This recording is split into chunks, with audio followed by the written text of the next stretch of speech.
Now we're live. Now we're on. We'll see if YouTubers just see us dead air for like a minute. It's our second Now we're trial. good. Yeah, it's hard to tell whenever we're live, but then when we're live, it's like, oh shit, we're live. We're here. We made it. Welcome back, everyone. We're here. We are, I don't know. Are we on time? Like, do we reveal what are we back from? No. Sure, we can on the live if you want. We are back from Julie's wedding, y'all. Yes, we Woohoo. are. And So, Julie might sound different a little yeah, I bit. sound totally different. No, I did lose my voice a little, so for that, maybe I will. But I think we're all used to it after your bachelorette party. Oh my God, every single time. But Yes. UA just did the best job officiating our ceremony. We're still Aw, talking about how perfect it was. So thank you again. it was so much fun. It was so good. It was such a good time. We'll go into more of a deep dive on one of our episodes. So if you're watching this live, gotta catch more Go episodes. subscribe. Go subscribe to Apple Podcasts or Spotify or We'll just stay with us here. Yeah. we'll just tease it out. A lot happened at the wedding, all good things, of course, and it was a really fun day. UA is Really fun basically weekend. BFFs with my family now. I I'm a craft chick now. You're not a craft chick. I'm a craft chick. You a craft chick. UA craft chick adopted in. Listen, it has a nice ring to it. I was like, oh man, if only Julie had another brother. I told you we can adopt you and your partner in. Sure, but it's not the same. Like, I want to marry a sibling or a cousin or something. I I don't know. know there's really no one left. There's really no one Sadly. left. There really is no one left. Maybe an uncle, which I can, yeah, maybe that's the route. I'm going to We'll leave scheme it for the there. rest of Yeah. the year. Yeah, see what happens. Maybe We'll see what happens. you have a new aunt coming. Oh my God. That would be so It would be weird. so awkward. But it's not the first time it's happened to anybody, so I'm just Yeah, saying. it could always be awkward, but It I could would always be embrace it. awkward. I would embrace Embrace. it. The I year think of it's embracing it all. I feel like this is actually quite in theme with what we want to talk about today because I feel like it's all the rage to be like, no one's monogamous anymore. Everyone just wants casual flings, all of that. But we're here to debunk that if that's what you want, if you want a serious, committed relationship, even in 2025, there are many, many people that want the same.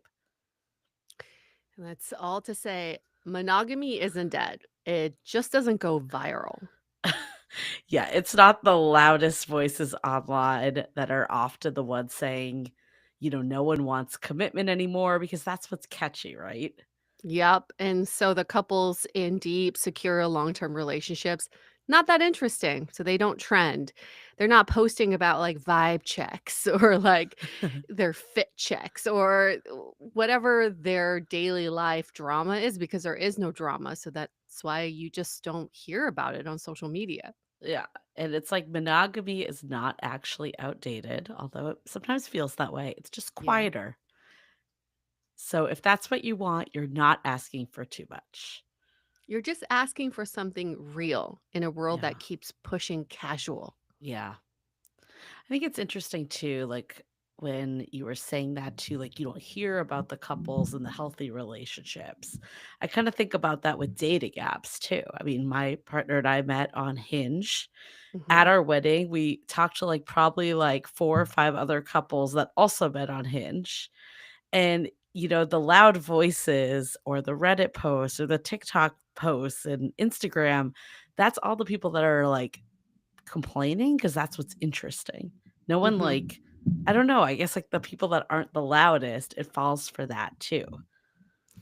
Because when you're experiencing something not so great, you wanna feel like you're not alone in it. So you wanna be loud and you wanna Yeah. tell people this is what you're experiencing.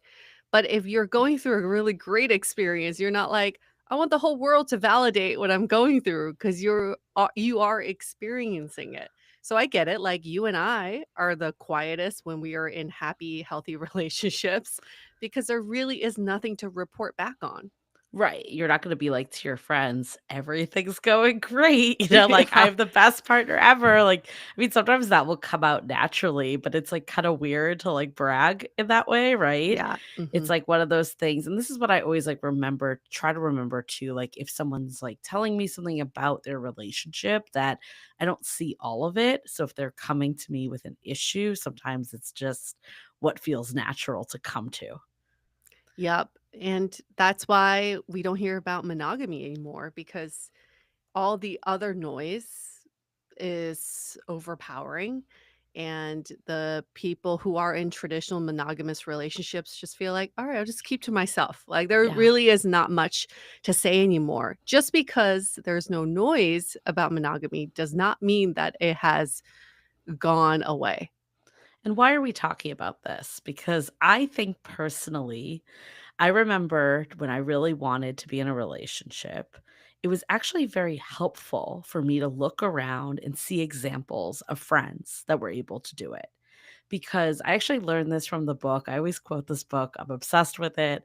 The Finding Your Half Orange. You knew I Yeah. was going to say it. Yeah. And it was like when I was in the thick of a breakup, I took this book to Calistoga, my favorite place in Northern California, and was like sitting in the hot springs and reading this book. And why she brought this up was to like take inventory of examples, because if you can see it happening for other people, that means it can also happen for you. And Yeah. I know, like, people are like, "Well, oh, like, I hate seeing people on Instagram that are in relationships or getting married, and it just reminds me what I don't have." But I like to look at it like, if they can do it, so can you. It's like it's not like infinite, like, love. I mean, not infinite, the opposite of infinite. It's not like there's, like, this set amount of love there. If other people can have it, it just means that, yeah, another opportunity is right around the corner. Ha Having those examples is so helpful, and then seeking out those examples is sort of the action to take, because a lot of times we don't ask our friends about their relationships. We just assume Right. it's fine if they don't talk about it, but it is good to find a good example of a Definitely. relationship that means a lot, that is an example of a relationship you want to be in. And I would even go as far as to argue that a strong, healthy, monogamous relationship is the basis for any relationship. So even if you're exploring non monogamy, I think first you have to experience a strong, healthy, monogamous relationship first. Maybe not in this current setup, but in a previous experience, because it is about that relational skills with one other person. And once you get that one person down, yes, you can add on more people and balance more relationships. But if you haven't had that one strong monogamous relationship, how can you have multiple relationships at once? I'm gonna go off on like a little soapbox, so stay with me, but it's not gonna be long, I promise. I think like what it comes down to for me, it's like, do I choose to look at all that's negative in dating, or everyone wants to be like hook up and be casual and no one wants what I want? Or is it to focus on, oh yeah, actually there are a lot of people that do want monogamy, or there are really great people on the dating apps. Both are true, like, they're Yeah. both facts. What are we gonna actually spend our time doing? I feel like before I, like, did that exercise in the book, I would get caught up in, like, "Oh, everyone in San Francisco is so flaky. People don't wanna commit. People just wanna have fun. People just don't wanna do anything."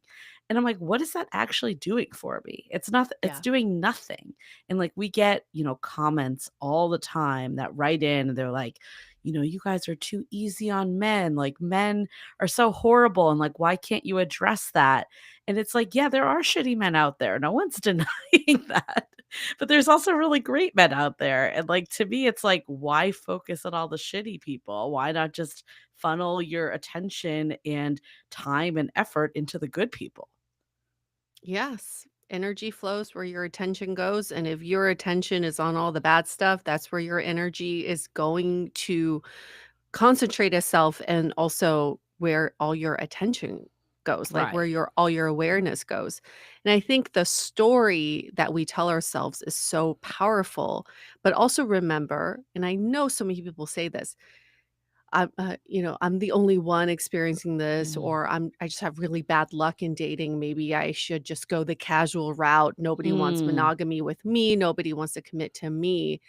Here's a thought that I think is both reassuring, but also it just shows you how unoriginal humans are. There are no original ideas in the world. Anything you come up with, you think it's like a light bulb moment or a light bulb idea or new invention, chances are at least one other person is or has thought of it. So I think it's reassuring to know that, yes, we're not original, but also just if you feel like you're the only one experiencing this or nobody wants what you want, that is absolutely false because whatever you want, it's not an original idea. If you want it, there are other people who want it too. Yeah, I'm glad you said that too, because I think sometimes it can feel isolating, like you're the only one that this is happening to. And I always like to use the example of our Facebook group when people are all complaining that there's no one good out there, no one wants to be in serious committed relationships Yeah. or have like the emotional awareness. And I'm like, all of you guys, everyone in this group that are Yes. hetero daters, there's men and women. It's not like you can point to the opposite gender and be like, they don't want it. Like, there's proof here that people are looking for what you're looking for, are in the exact same situation as you. Which then makes you just question, are you all here just to complain? Like, are you actually looking for someone who wants the same thing, or are you just looking for camaraderie in what you're Mm, going through? mhm. They're both valid, but I Yeah, think we need to understand and have clarity around what you're looking for. Some people say they're looking for a partner who wants X, Y, and Z when they actually just want a support group of right. people just to validate what they're saying and experiencing. Also, some people say they want a relationship when they actually just want something casual or they want to Mhm. live in the fantasy. They want to live in the stories. If we're clear about what we're looking for, who cares what other people are looking for? But Right. you need to be so clear about what it is you're putting out there. And I think what was the game changer for me is once I got clear, I basically stopped putting up with people that weren't on the same page. And I Yes. think the old me would have been like, well, someone's better than no one. Even if they won't like fully commit, at least I have someone to talk to with my friends and someone to go out with once in a while and someone that's in my orbit.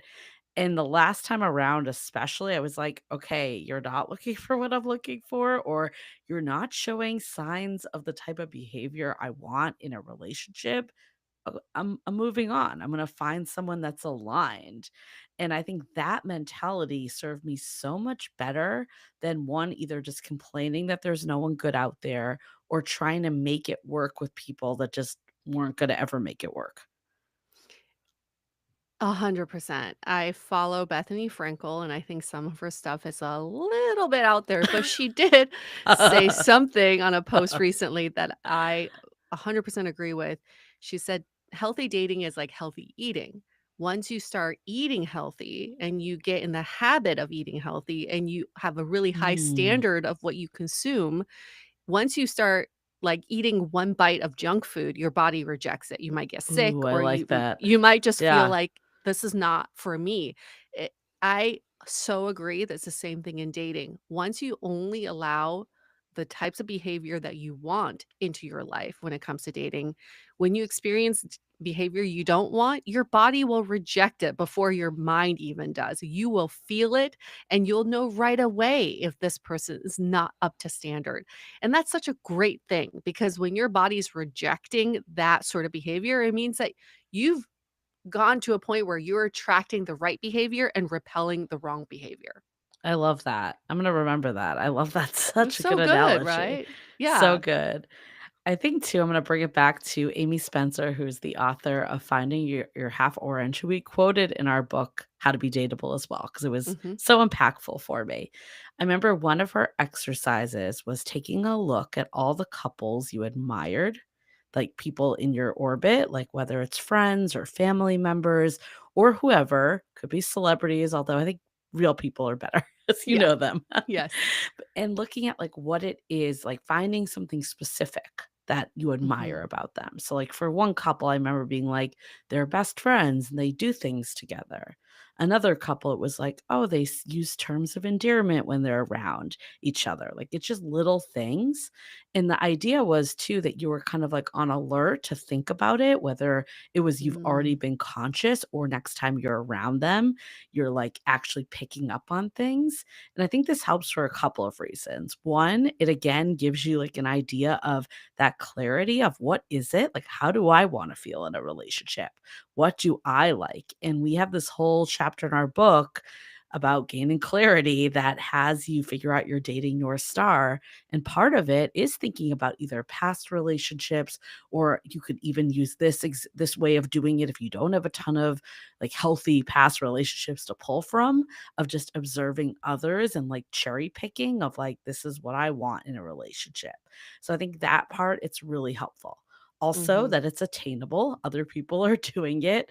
And I always think of like Lily Womble, who we've had on our Yes. podcast. She always like said, thank you more, please. So it was like putting it out in the universe, like, I want this and I can also have it. So like let's keep, giving off that energy. And I think the third piece that makes this exercise so powerful is that if you're like always looking for the positives, you're just radiating such a better energy than this talk of like, no one's looking for what I'm looking for. Everyone's here to like, be cool and casual and non-committal or poly or whatever it is.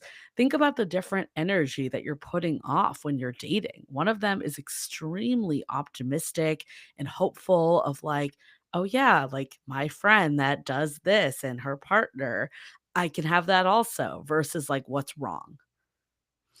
And the other side of this too is be careful of the energy you're putting out there, and then be careful of the energy you let in. Mhm. And part of this is because in recent months, I've stopped responding back to negative friends who send me memes Mm, about dating and how terrible it mm, is. And they go, see, this is what dating is like. And I just don't respond. I don't want that sort of energy in my orbit. And we do the same thing on our Instagram page when yeah. someone DMs us, it's like, I have this terrible dating story for you. You guys should talk about this on the podcast. We're like, no, we're not even going to respond to this because the more we feed the monster, the more the monster grows. So you can starve the monster and say, Mm, no, I am not going to accept this kind of energy. And I'm also not going to put forward this energy. And you'll see there's a huge difference in your algorithm, in both your social media and in your life, of what happens when you are putting boundaries around that negativity. You'll see that the more positive people come into your life, and also you start attracting the things that you actually want. And it's crazy and magical the way that happens because you'll go, "Oh, why is this happening to me now?" It's because it's been happening to you for a long time, you just fail to see it. And now you're yeah, clearing your space to see it. I could not agree with you more. However, we've gotten a lot of emails and reviews before being like, "You guys," I don't wanna say everyone, we have a lot of people that do not send stuff like this, but we will get a share of like, "This is not dating in 2025. Right. You Mhm. don't get it. You don't know what's going on." And let's be honest, everyone has complained about dating at every phase of life. It's just different challenges. I think back on this all the time. Like the reason for apps coming into the picture in the first place is that everyone complained they could never meet someone in real life. Exactly. It's there's always complaining if you find a need to complain. It's just different problems. So I want to start there. So I Mhm. really highly doubt that like Hinge from like 3 years ago is really that different than now. It's just probably a different issue that's happening. It's again what you choose to see. And the people that choose to see all the negativity, that's what's going to follow. So if you're like rolling your eyes right now, please just try it for a week. Just that's all we ask. Try for a week to like look for the positive. Look at profiles and find one positive thing about each person instead of going to the negative. Maybe that's like a very tangible way to do it. Or do the exercise of looking at your friends and people in your life. I really believe that that shift is what helps people get into a different mentality and ultimately find love. It's planting the seed. And listen, we're not arguing with you that dating isn't hard. We're not saying like, Right. "Oh, dating should be easy," if you think positively. We know dating is hard. We are recognizing dating is hard. But what we're trying to ask you back is what are you gonna do about it? Right? Right. Like either we can sit here and just have an entire podcast called Undateable and we talk about how undateable people are No for one wants monogamy. for Everyone's casual, effing Yes, around. Yeah. we can dedicate a whole podcast to it. But end of the day, is that productive? And also, where does that get us? And what are we going to do about it? What we're saying is do something about it. We recognize dating is hard. The first thing to do something about it is planting the seed of changing your mindset. When your mindset is changed, your belief systems change. And when your belief systems change, that then tells your actions to change and results will change. If you're looking for change, rolling your eyes, unproductive. But if you're like, I really don't resonate with you all, you can go elsewhere too. Like we're not Yeah. forcing you to listen to us Free and preach. podcast. Yeah. Right. Exactly. Like feel free to move on. But we're speaking to the people who truly want to see a different result. And all we're asking you to do is taking a baby step forward in your mindset shift. Yes. And then I think the action part is like once you're clear, once you believe it's possible to find that, then it's like back to the healthy eating. Like you have no tolerance for it. Like I always think of the episode we did with your friend UA that we had Mhm. about the lowest common denominator. And her Yep. whole thing was like, well, if others ghost, I'm going to ghost too. If they give 10%, I'm going to give 9%. I remember saying, like, "If they're giving 10%, why don't you give 0% and move Exactly. on to someone that's giving 100%?" And it's the same of, like, if someone tells you, "Oh my god, if I could go back in time and change anything about my dating life, I would go back to 2016, I think no, 2014 when I was in a situationship before the name existed that went on way too long, and the person Mhm. outright told me, "I don't want to be in a serious relationship." If I could go back in time, what I would do is say, "Cool, good for you," and move on. Yep. Instead of being like, "Well, with time, they're gonna change, I can change their mind." All of that was I mean, look, you have to go through it to get to where you wanna be, but I think the quicker you can get aligned with what you want and then have Yes. less tolerance for people that aren't on the same page, again, there's nothing wrong with what they want, it's just not for you. Exactly. And then you know when to move on. So much of the questions that we get in are what do I do next? What's my next move? When you're clear on what you want, you'll be Yeah, so clear about what your next move is. There's no wondering, there is no ambiguity. It's a clear path. So let's just start gaining more of that clarity. And I would also just let you all know, to be perfectly frank, some of you might go down this path and realize a relationship is not meant for you. yeah, Maybe that's not you maybe that path is not right for you right now, and that's okay too. Don't feel like you have to go down the path of relationship and finding a partner. Maybe you just go, I just want to have fun. yeah, That's also clarity. And then you can start looking for people in that sort of route because where the conflict happens is people think they have to go down a certain path, like I'm looking for a relationship, when they actually just want to have fun and they tell the people they're dating they want a mhm, relationship, but yeah. they're really just wanting to have fun.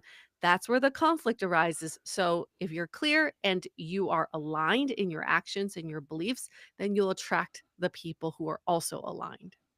And if you're new here or just behind in episodes, go back to our season opener, the shift to conscious dating, because I think that will make it very clear if you're looking for a relationship right now.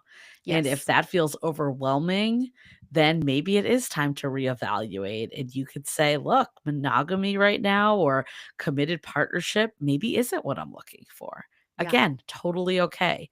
Or if you want to go to the archives, we have an episode relationship, are you sure you want one? Yeah. That one was very popular. It was in 2020, I remember. My memory's not that good that I remember the season, but you can search for it. You have a very good memory. You remember. You remember.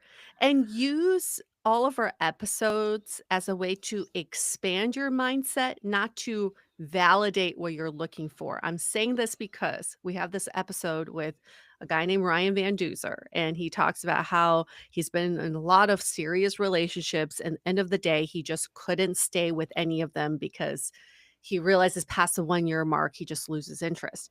And then we had so many people write in and be like, "This is exactly what's wrong with dating. I'm dating men just like this." Don't use these episodes or these people as evidence to support what you want to believe. Use it as a way to another data point. Yes, there are people like Ryan Van Duzer. Absolutely. There are also people like the opposite of him. We have plenty of people who write in and say, I'm so looking for a relationship. I'm so looking for a commitment. Where do I find more commitment focused people? There is a whole gamut of people out Yeah. there. Don't just be stuck on one and then say everyone's like that, because that's not true. And our favorite saying, don't be afraid to scare people off, scare them away. You can say, I'm looking for a relationship and I want it to look like X, Y, and Z. What are you looking for? Because also, relationship isn't always created equal. Like, one Mhm, person's idea of a committed relationship could be literally seeing someone once a week, and the other could be like doing life with them. Neither, mhm. again, is right or wrong, but it's good to get on the same page and co create and figure that out together, what it's going to look like. But being able to put into words what you're looking for and having faith that it won't scare away the wrong person is so much of it. Yep, exactly. Yep, and listen, we have this, I don't know, is this a comment or a question in our chat? I don't know if this is trying to prove our point or disprove. But this Can't person wait. says, "You women promote feminism so hard, then complain about the state of men. Uh, uh, quit." Oh, okay, okay. You're now okay. So this is a complaint. So quit yapping and say something of substance.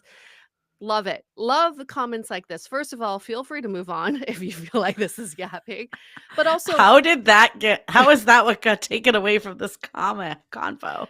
it's crazy that our entire conversation was about having people expand their mindset so that they don't complain about the other sex or a certain type of people, because the whole point is to be more open-minded about what you're looking for and to be clear about what you're looking for.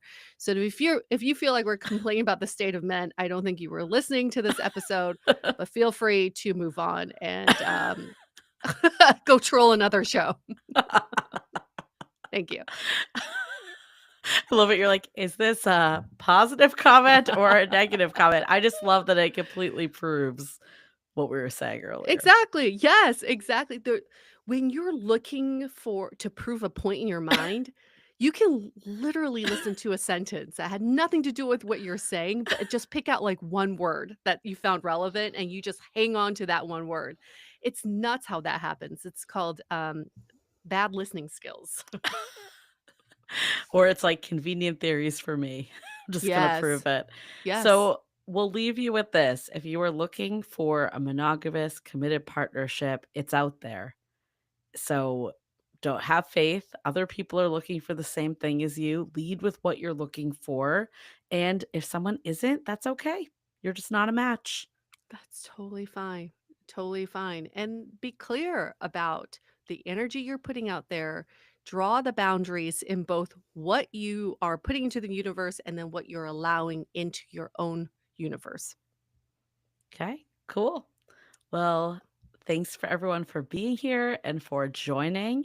If you haven't yet, go pick up How to Be Dateable and go to chapter 6, Gaining Clarity. It is such an imperative chapter. We'll read up until then first, but that one will be the tools you need. We always reference this chapter because it's really just so powerful. Yes. And we're going to quit our yapping now and we'll see you all next week. Bye. Bye.